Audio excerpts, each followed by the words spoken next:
all over. All over. We can take it that side? Not in the on the other side. Yeah. In the hall. Yeah, in the hall. We work anywhere inside of the hall, not Oh, okay. outside.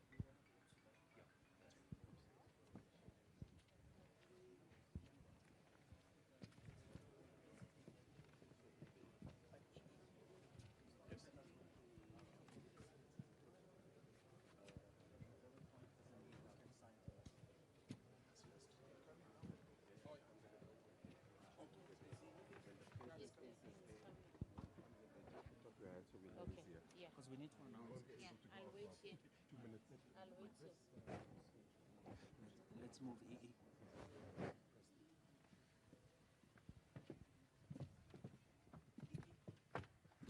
When you're done, and then you'll signal.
EE?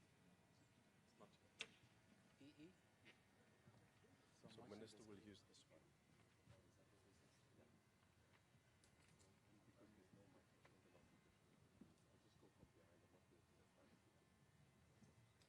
Briefed on that, Excellencies, shall you please rise to receive His Excellency, the President of the Republic of South Africa, President Cyril Ramaphosa, accompanied by the Minister of International Relations and Corporations, Mr. Ronald Lamola.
HE, Mr. President Cyril Ramaphosa, the President of the Republic of South Africa, Your Excellencies, Ministers of Foreign Affairs of the G20 members and the guest countries, Your Excellencies, Ministers of Foreign Affairs of invited guest countries, G20 Shepherds and Sous Shepherds, heads of invited international organizations, distinguished guests, Excellencies, members of the Diplomatic Corps, Excellencies, ladies and gentlemen, a very warm South African welcome to Nasrec Expo Center, Johannesburg, South Africa, for the first Foreign Ministers meeting of the G20 in 2025 on the African soil.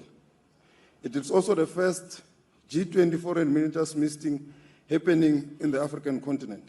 We have no doubt that during your stay in our beautiful country, you will experience its captivating beauty, as well as the warmth, friendly, and the diversity of its people. We are gathered here in the hall named Under the Tree. In African folklore and communities, we gather under a tree to have difficult conversations that challenges us. I hope that this hall will present a good platform for all the G20 participants to engage robustly to find solutions to global challenges. Let me first take this opportunity to thank His Excellency Ambassador Mario Vieira, the Honorable Minister of Foreign Affairs of the Federal Republic of Brazil, for hosting me and my delegation during the G20 handover ceremony in Brasilia, which took place immediately after the successful Leaders Summit that was held in Rio de Janeiro, Brazil, in November last year. South Africa continues to look forward to your guidance as members of the Troika as we navigate through our G20 presidency. In the same breath, I would like also to welcome the incoming member of the Troika, the United States of America. We are confident that this new Troika will be a source of wisdom as we seek to steer the work of the G20 to a successful conclusion. South Africa looks forward to your support and continued contribution. As we have seen in the program that has already been circulated, our meeting today commences with this opening session as well as two main sessions. In the first session, we will discuss the global geopolitical situation, while in the second session, we will deliberate on South Africa's G20 priorities and high-level deliverables. It is our hope that we will have rich and productive engagement on these issues, setting the tone for the remainder of the South Africa's G20 presidency in the lead-up to the November 2025 Leaders Summit. We are honored by the presence of the President of the Republic of South Africa, His Excellency Mr. Matamela Cyril Ramaphosa, whom I have the pleasure to introduce to you to deliver his welcoming address. Mr. President, over to you, sir.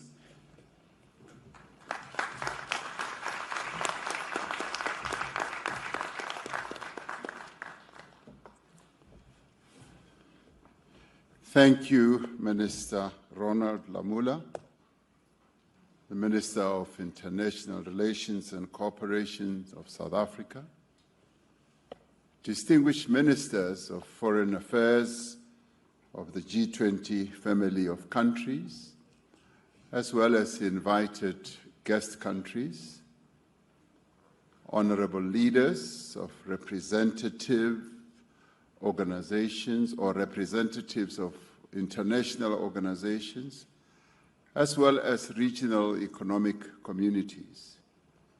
I also extend my greetings to heads of delegations who are here present, and all of you honored guests, and particularly the galaxy of media representatives that I see here. Welcome, and a really warm, hearty welcome to this first Foreign Ministers meeting under South Africa's G20 presidency. You have now arrived finally, and you may not believe this, to the most beautiful country ever to be made in the world. So welcome. It is significant that the G20 Leaders Summit later this year will be convened for the first time on African soil. This, in many ways, highlights the growing importance of the African continent in global economic, political, and environmental discussions that are ensuing around the world. Africa is home to some of the world's fastest growing economies and in many ways faces unique challenges such as the impact of climate change, developmental needs that it has, and the effects of global trade dynamics. This summit's location underscores the need for African voices to be heard on critical global issues like sustainable development, the digital economy, and the shift towards green energy. It is a great opportunity, too, to promote greater collaboration between African nations and the rest of the world. But it is also a great opportunity for all of us as members of the G20 and invited countries to engage in serious dialogue. Geopolitical tensions and rising intolerance, conflict and war, climate change, pandemics, and energy and food insecurity do threaten an already fragile global coexistence. These challenges are interconnected. They require responses that are inclusive and responses that should be well coordinated through various forums such as the G20.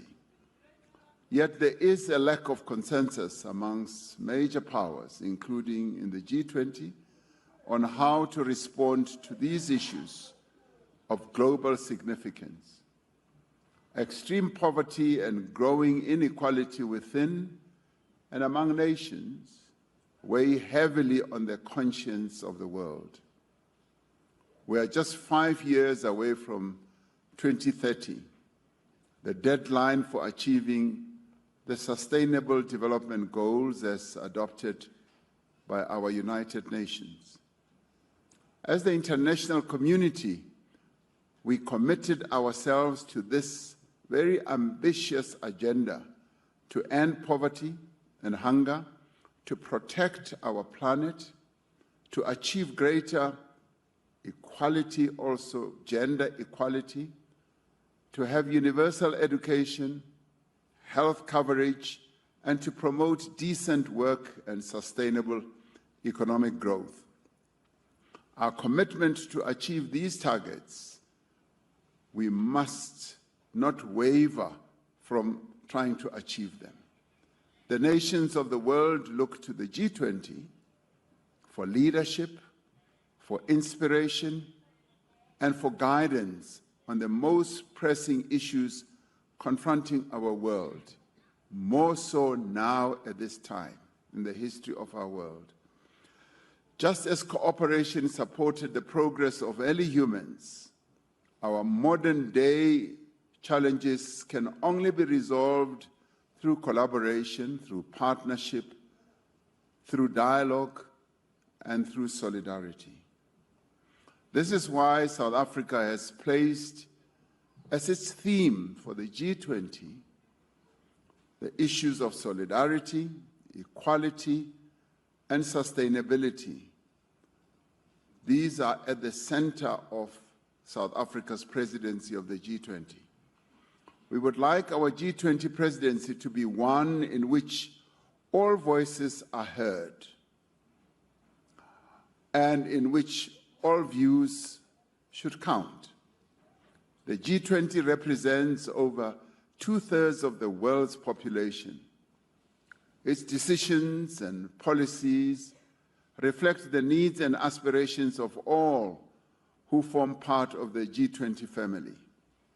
The G20 must also seek to reflect the needs and aspirations of all people who call this planet their home. This year marks 80 years since the United Nations was founded and the UN Charter was adopted. The United Nations was established to reaffirm fundamental human rights, to promote social progress, and to save successive generations from the scourge of war. While these essential goals of the United Nations remain, the world has changed in fundamental ways. The UN must also change accordingly. We continue to call for the UN Security Council, the multilateral trading system, and the international financial architecture to be realigned, to be reformed, to make them more representative, more agile, and more responsive to today's global realities. As the G20, it is critical that the principles of the UN Charter, multilateralism, and international law should remain at the center of all our endeavors. It should be the glue that keeps us together. The conflicts between Russia and Ukraine, conflicts that's raging in the eastern part of the Democratic Republic of the Congo, in the Sudan, in the Sahel, and in Gaza, continue to exact heavy human toll and heighten global insecurity. South Africa welcomes the ceasefire agreement reached between Israel and Hamas as a crucial first step towards ending the severe humanitarian crisis faced by the Palestinian people in Gaza. This ceasefire must lay the basis for a just and lasting peace in line with UN resolutions, in line with international law and internationally agreed parameters. As the G20, we must continue to advocate for diplomatic solutions to conflicts. Our own experience as South Africa is that the peaceful resolution of conflict through inclusive dialogue is the foremost guarantor of sustainable and lasting peace. So, Your Excellencies, the climate crisis is no longer a threat. It is a catastrophic reality that all of us in the world must face. Last year, global average temperature exceeded 1.5 degrees Celsius above pre-industrial levels or industrialization levels for the first time. The impact of climate change places a disproportionate and unjust burden on the poorest as well as the most vulnerable. As the G20, we must seize this opportunity of crisis to innovate and drive sustainable solutions. We must remain true to the original G20 mandate of promoting strong, sustainable, as well as balanced and inclusive growth. In line with this mandate, South Africa has identified 4 priorities for its G20 presidency. These are issues we would like all of us to engage with. Firstly, we should take action to strengthen disaster resilience as well as response. We are on a continent that continues to suffer major and catastrophic climate disasters. Climate-induced natural disasters affect countries around the world, but we feel them acutely on this continent as well. But they have a particularly devastating impact on countries that cannot afford the costs of recovery and rebuilding. We will call on G20 leaders to urge the global community, including international financial institutions, as well as developmental or development banks, and the private sector to scale up post-disaster reconstruction. Secondly, we should take action to ensure debt sustainability for low-income countries. Developing economies are currently experiencing the highest borrowing costs in nearly 2 decades. The Secretary General of the United Nations says that poor countries pay up to 8 times more than your more developed economies when it comes to servicing their debt. Debt payments are essentially crowding out vital domestic expenditure and diverting critical resources away from those countries' development. More than 3.3 billion people live in countries where interest payments of debt exceed the payments or expenditure that is made for education and health as well.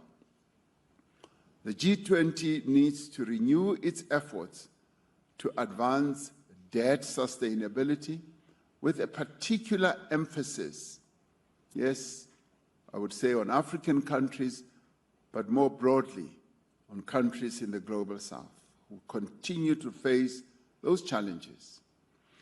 Thirdly, we believe that it is important to mobilize finance for a just energy transition. Although climate change affects developed countries as well as developing economies alike, the impact is uneven.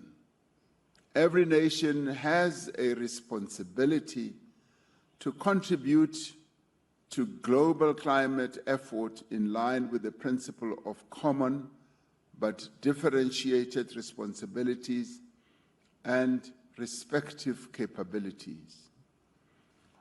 Those most responsible for climate change do have a duty and a responsibility to support those least responsible.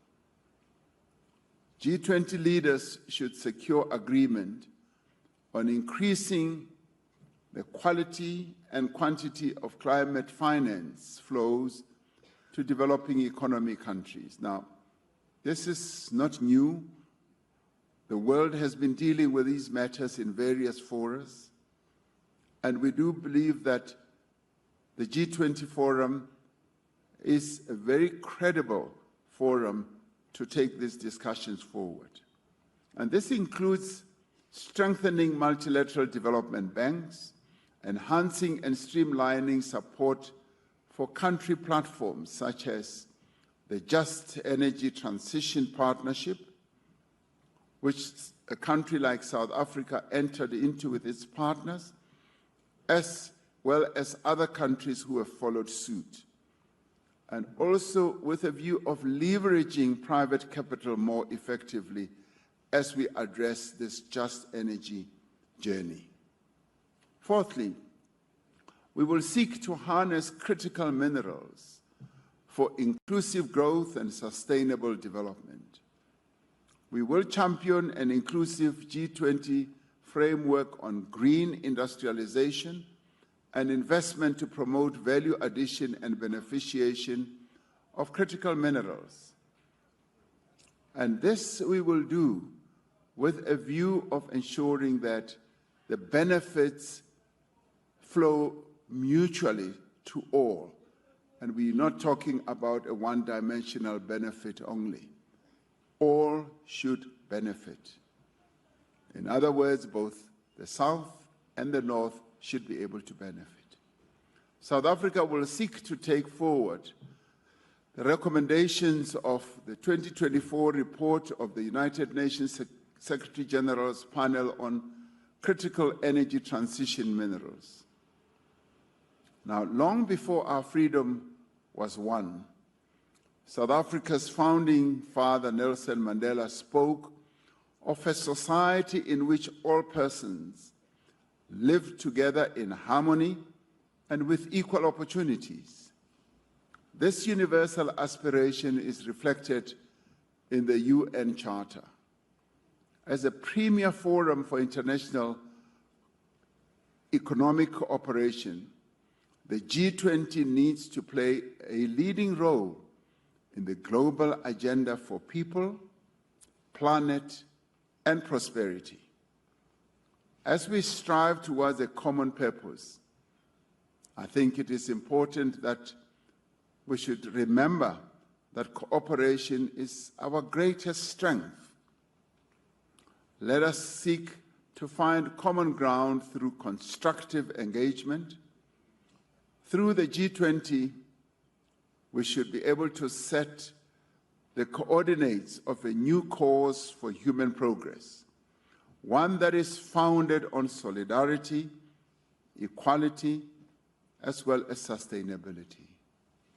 In the end, we will find that through solidarity, we've been able to make progress as humanity. Through fostering equality, we've been able to be real humans. And through engendering sustainability, we have a better future as humans on this planet ahead of us. This task is now in our hands as the G20 family, and I do believe the various meetings we are going to hold throughout the year, this one being one of the key ones, will lead us in the direction that we all seek to move in. So I thank you, and once again, I welcome you dearly to South Africa. Thank you very much.